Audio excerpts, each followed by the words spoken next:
vamos começar com mais um daqueles quadros do nosso canal, que é o... Eu não sei, pergunte outra vez. Você não manda em mim, não. Você não manda em mim, não. Vocês não mandam em mim, não. Você é maior.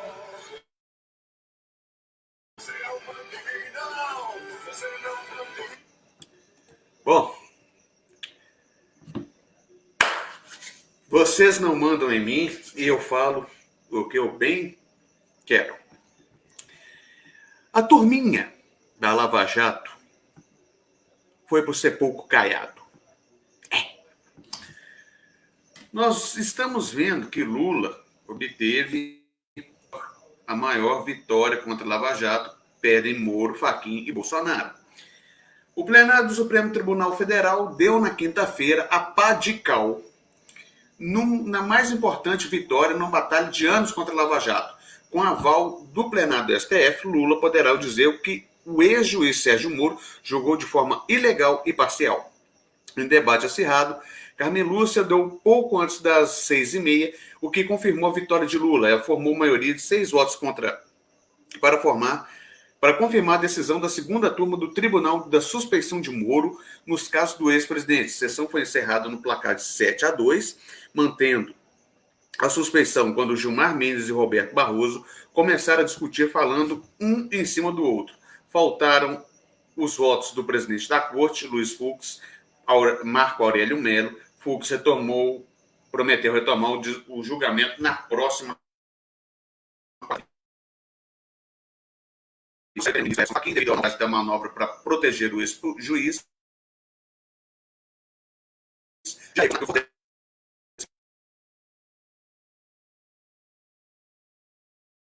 principal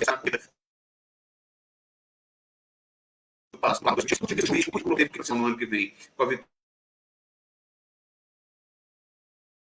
vitória de hoje e o bom desempenho apontado em pesquisas é praticamente no terceiro round.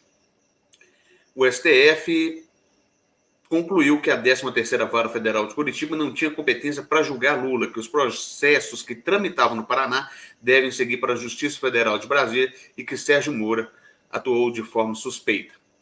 Então, para Lula, essas decisões equivalem a um nocaute. Tá certo, muito mais do que certo. Nós vimos aí, gente, a destruição dos lavajatistas.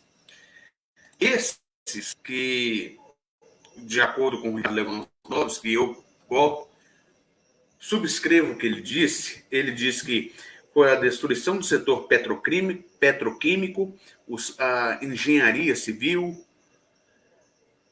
Essa manipulação dessa operação Lava Jato, que combateu o crime com crime, não deu certo.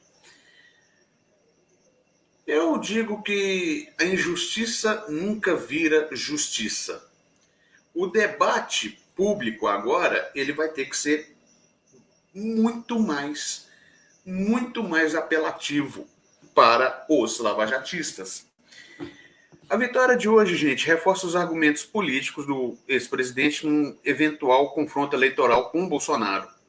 Agora, o Fachin acabou por ampliar a derrota do ex-juiz e dos procuradores que corromperam a lei processual, como mostraram os diálogos do Telegram obtidos pela Operação Spoofing. A Lava Jato vai insistir nessa narrativa fantástica que falseia a história, vendendo combate à corrupção, isso que já foi tolhido há muito tempo. Ora, Moro, Deltan Dallagnol e Caterva interferiram devidamente no processo, fizeram do processo jurídico um processo político. Eles mudaram a história, ajudaram o Bolsonaro a chegar no poder e, legalmente, não custa lembrar que não se combate o crime combatendo o crime. Então, não adianta agora eles ficarem batendo no prego que já está martelado. Agora vamos colocando, gente, mais uma vez, Bolsonaro fazendo a gente passar vergonha, né? Deixa eu ver aqui. O cara mandou aqui agora. Olha só para você ver, o Geraldo me mandou aqui uma notícia. Bolsonaro entre os últimos a discursar na cúpula do clima é forma dos Estados Unidos humilharem o Brasil, segundo ministros. Ministros do governo Bolsonaro entendem que a ordem escolhida para o presidente Jair Bolsonaro discursar na cúpula do clima, o 21º líder, é uma forma que o governo Joe Biden encontrou para humilhar o Brasil. Então, aqui na live CNN, Bolsonaro ficou incomodado com o fato de ter sido o 21º líder a discussão na cúpula do clima, atrás de países como Bangladesh e Ilhas Marshall. Ministros viram ordem estabelecida pela Casa Branca de forma sutil de humilharem o Brasil. Bom, não precisou do Joe Biden humilhar o Brasil. O próprio Bozo e o Ricardo Salles fazem isso. Eles estão falando aqui, Bolsonaro ficou irritado por ficar entre os últimos a discursar na cúpula do clima. Um dos últimos líderes a discursar na cúpula do clima, nessa quinta-feira, o presidente Jair Bolsonaro ficou irritado por ter ficado atrás de países como Ilhas Marshall e Bangladesh. Não, peraí, perdão, eu repeti aqui. Nossa. Mas, olha aí, gente, como é que o próprio cara se avacalha e depois diz que é vítima do sistema. O Salles, mais uma vez, vendendo uma canoa furada e achando que é o Titanic. Ele está passando a boiada em cima de tudo, de todos, fez a troca da PF,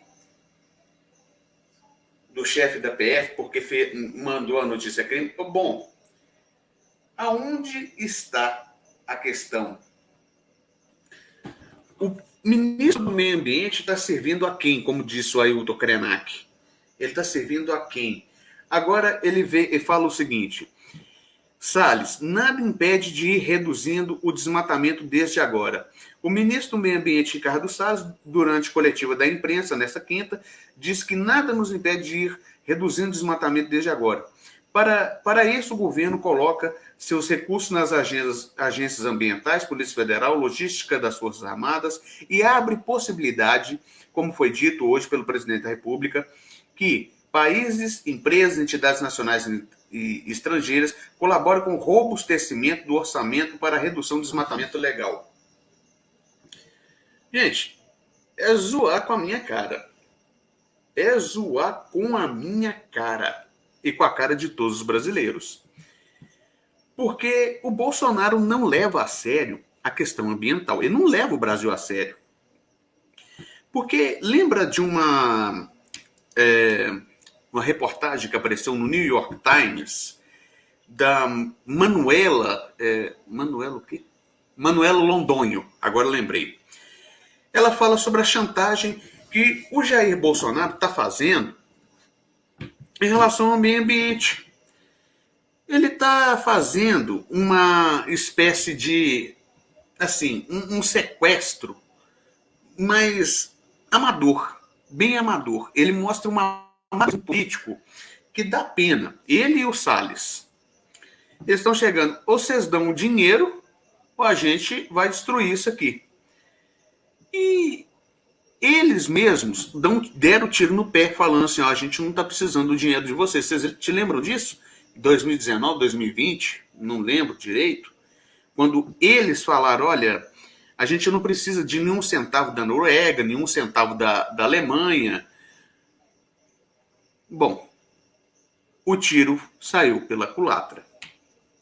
O governo Biden está reunindo a comunidade para falar sobre o clima, coloca o Jair Bolsonaro em uma situação extremamente delicada.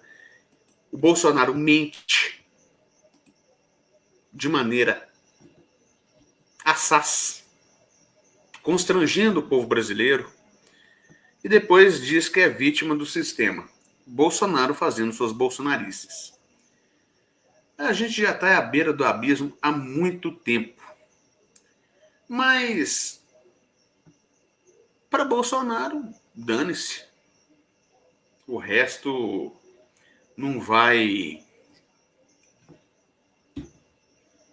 O resto que se dane, que se lasque para lá. Enquanto isso, nós estamos com uma pandemia, quase 400 mil mortos, e o país rachado, fraturado, fragmentado, destruído.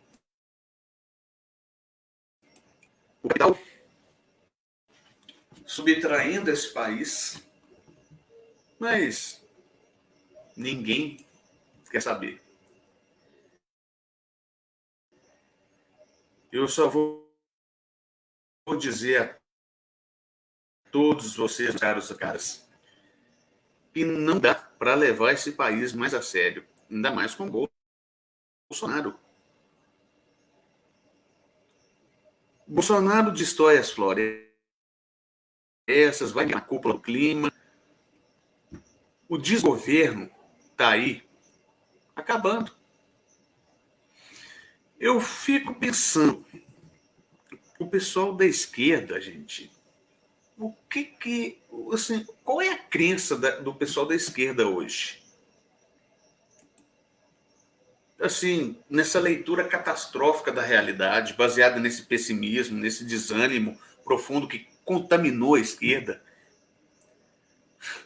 a gente está vendo uma visão míope da realidade, a falta de uma compreensão materialista, dialética da sociedade, que ao invés de dar uma resposta à altura do cenário que afirmam existir, fazem justamente o contrário, recuando ainda mais quando enxergam um cenário fascista, neofascista, né? O resultado é constrangedor, porque radicalizam a luta e, ao invés de derrubar o líder, bom, eles vão colocando o quê? A ideia que tem que esperar para 2022, para vencer o fascismo nas urnas. Sim ou não, talvez. Eu não sei. Pergunta outra vez. É isso mesmo. Ulisses Guimarães dizia: o que põe medo em político é povo na rua. Mas, infelizmente, ficou evidente que o cenário atual está mais inclinado para o surgimento de movimentos cada vez mais tolhidos. Agora, o surgimento de movimentos insurrecionais, revolucionários, elementos ignorados pela militância dita de esquerda, pela sua cegueira política ou pessimismo, seja o que for, ou porque as direções traidoras da direita jogaram baldes de água fria sobre o ânimo da militância, justamente para frear o ímpeto revolucionário que torna a classe trabalhadora em todo o mundo, que toma a classe trabalhadora, né? que torna a classe trabalhadora, sobretudo a juventude, perigosa. A gente tem que estar construindo um governo cada vez mais solidificado, com os nossos pensamentos e ideias. Mas nós estamos passando por um adoecimento coletivo muito, mas muito perigoso, terrível. Eu não sei como, gente. Infelizmente, quem perdeu foi o Brasil. Resta saber se vão atestar mais para frente essa incompetência. Como vão atestar, né? Coitados dos historiadores, que irão nos suceder. Até agora eu estou pensando em como vai ser a história. Meu Deus.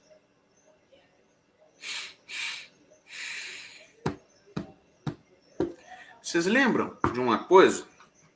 O Barroso, ele deveria ser honesto e dizer que durante a Operação Lava Jato, quando ela estava no auge, ele convidou o Deltan e o Moro para um jantar na residência e pediu para que não revelassem isso a ninguém. O Barroso falou que quem defendeu e defende o Dallagnol são os escritórios do qual ele era dono no Rio de Janeiro e, estranhamente, o Conselho Nacional do Ministério Público arquivou a representação pela infração ética contra o Deltan. E outro promotorzinho que, depois que ele fez igual o Leão da Montanha, saída pela direita, se aposentou. Está faltando honestidade nesse país. E a contraconsciência desse povo nos causam muito, mas muito nojo e ódio, revolta. Eu vou dizer que a gente perdeu.